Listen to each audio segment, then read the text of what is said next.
A gente vai repercutir mais, né, sobre esse projeto aí na Câmara e também os impactos arrecadatórios para o governo. Para isso, eu chamo agora o sócio da The Hill Capital, o Marcelo Buzan, que já está aqui comigo. Marcelo, muito bom dia para você. Antes de mais nada, bem-vindo aqui à nossa programação. Olá, Débora, muito bom dia. Prazer falar contigo aqui no Morning Call, na CNN Money.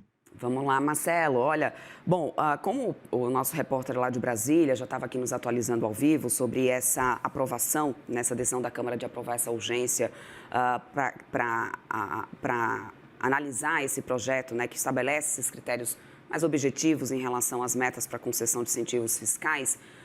Como que você avalia agora, em termos, né, de governança fiscal, essa decisão de urgência para a tramitação de um projeto que vai mexer, né, literalmente com essa questão dos benefícios, que em outros momentos a gente já encontrou alguma resistência dos setores, inclusive, visto que qualquer mudança da noite para o dia pode impactar bastante a situação de algumas empresas, né? Então, do ponto de vista econômico, como que você avalia, né, do ponto de vista em termos de governança fiscal, como que você avalia essa urgência?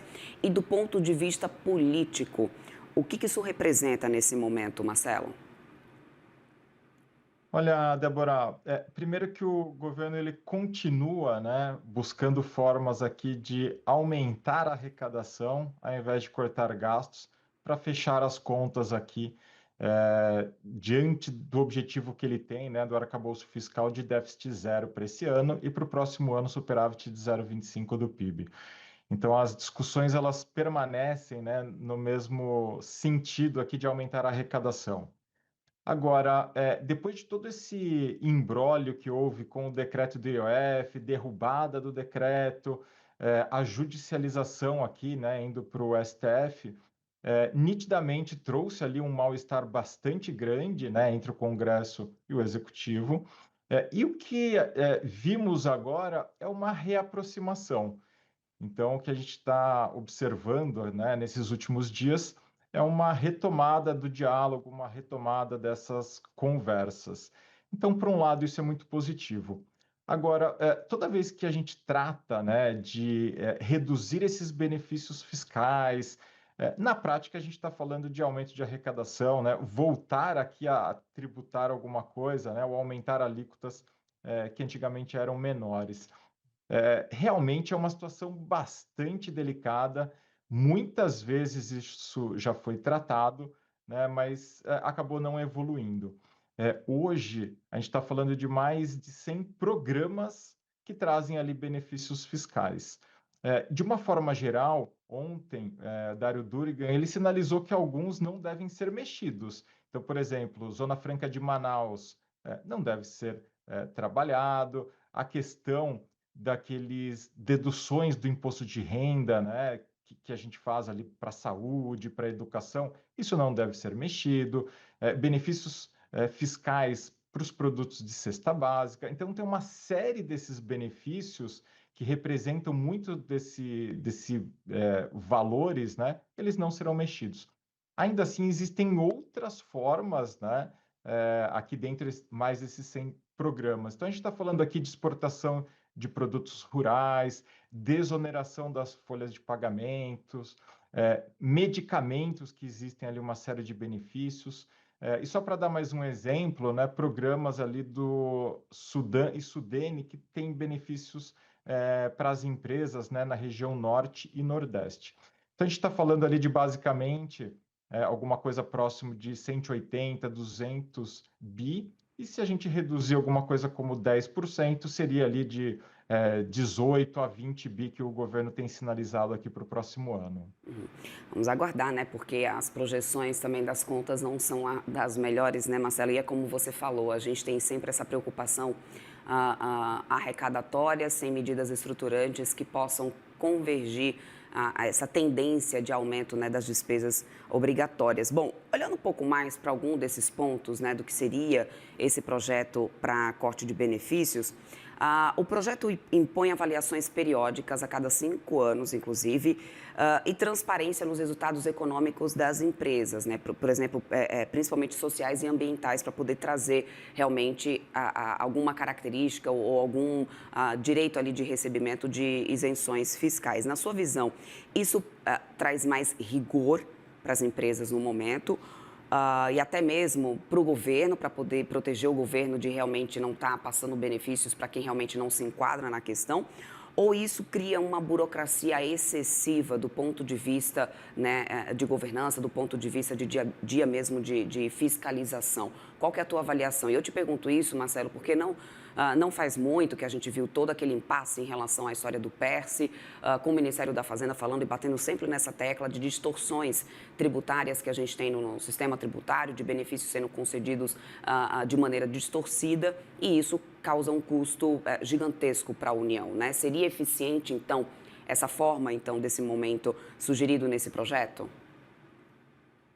Olha, Débora, toda vez que nós temos um controle melhor, regras mais claras, é claro que ajuda bastante. Isso sim pode trazer uma burocracia adicional, mas é importante que a gente tenha essas regras claras.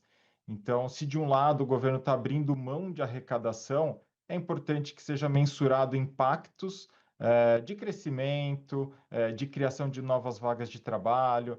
Então, acho que faz bastante sentido ter essas regras, né, bem claras. Em relação ao prazo de 5 anos, é claro que isso pode ser prorrogado. Então, querendo ou não, existe, né, uma certa flexibilidade dentro dos prazos. Então, eventualmente, você fala que de 5, 10 anos já é um prazo bastante longo, né, e que pode fazer sentido. Então, eu sou a favor de ter essa clareza um pouco maior das regras, sim. Uhum. E, Marcelo, considerando esse ambiente político agora entre executivo e legislativo, que já vem bastante tensionado, né, depois dessa derrubada do IOF, você acredita que esse projeto ele pode ser realmente replicado, talvez, como um instrumento de controle orçamentário, ou isso vai tender a ser olhado com um viés político num momento tão crítico que a gente tem, né, do orçamento e véspera também de ano eleitoral? Olha, a novela, né, do decreto do IOF, ela já vem se prorrogando há bastante tempo, né? Então, assim, a primeira medida do governo, ela foi no final do mês de maio, aí eles tiveram que voltar atrás, né, logo no primeiro dia, com diversas dessas medidas. Então, é claro que gostaríamos de ver aqui o governo fazendo reformas estruturais, mexendo ali, né, no corte de gastos. Eh, por outro lado, a gente tem visto aqui, né, muito no sentido de arrecadação. Então, eu acredito que chegue-se, né, num meio termo. Então, talvez algumas daquelas alíquotas de IOF majorada, elas retornem agora com essa reaproximação, né, entre o Congresso e o Executivo. Então, a gente pode sim ter alguma daquelas alíquotas, né, que eram para operações de crédito, para operações de câmbio e para operações em VGBL, em previdência. Então, a gente pode sim ter alguma coisa, talvez no meio do caminho, não em relação ao primeiro decreto e nem agora, né, que são as alíquotas menores, a gente pode ter um meio de caminho.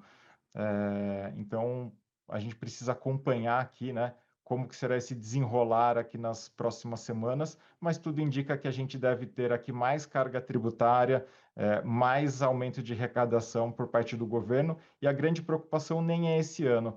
O governo ele tem algumas medidas, né, que ele pode adotar aqui como dividendos do BNDES ou da Petrobras para fechar as contas nesse ano. A grande preocupação que a gente enxerga é para o próximo ano, em 26.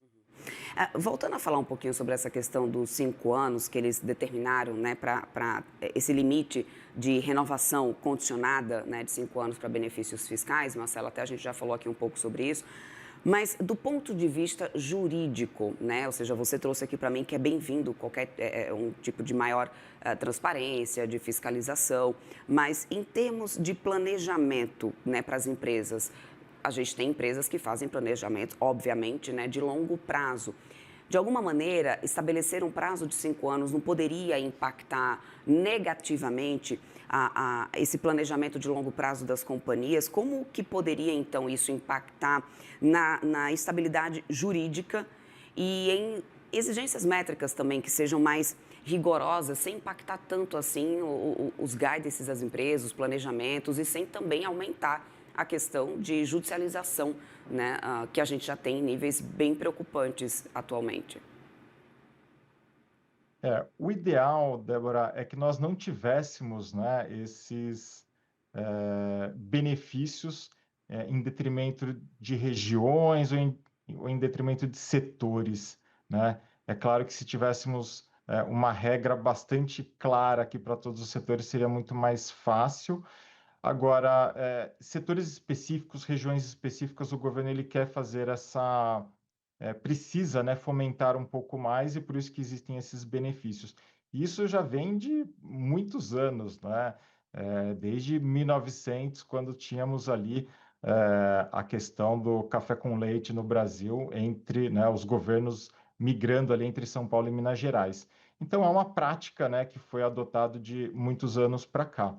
É claro que quando a gente tem ali um prazo máximo de 5 anos, as empresas farão contas, né? Se faz sentido ou não, se é viável ou não. E claro que quando a gente fala de prazos de 5 anos e de investimentos, né, de muitos milhões de reais, talvez não possa fazer sentido para todo mundo.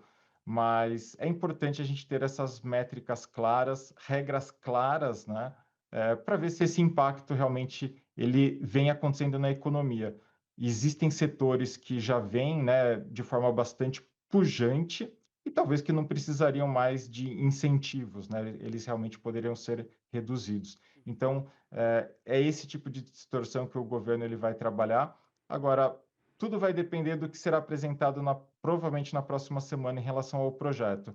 Então, existe uma dificuldade muito grande, né, de acabar com esses benefícios, como eu comentei. Então, não deve ser fácil, mesmo que exista essa conversa novamente entre Executivo e Congresso, existe todo um lobby, né, em Brasília, que será impactado, né, e aí a gente precisa entender como que será o desfecho. Vamos acompanhar de perto, Débora. Aquela velha história dos lobbies, cada um querendo defender o seu setor, defender o seu lado, isso a gente sabe que ocorre sempre, não vai ser a primeira vez, provavelmente também não a última, né, Marcelo? Quero muito agradecer a tua participação aqui conosco, conversamos com o sócio da The Hill Capital, Marcelo Bolzan, sempre bem-vindo por aqui, meu querido, uma ótima quinta-feira para você, até a próxima. Prazer em revê-la, Débora. Um excelente dia a todos. Bons Obrigada, negócios. até mais.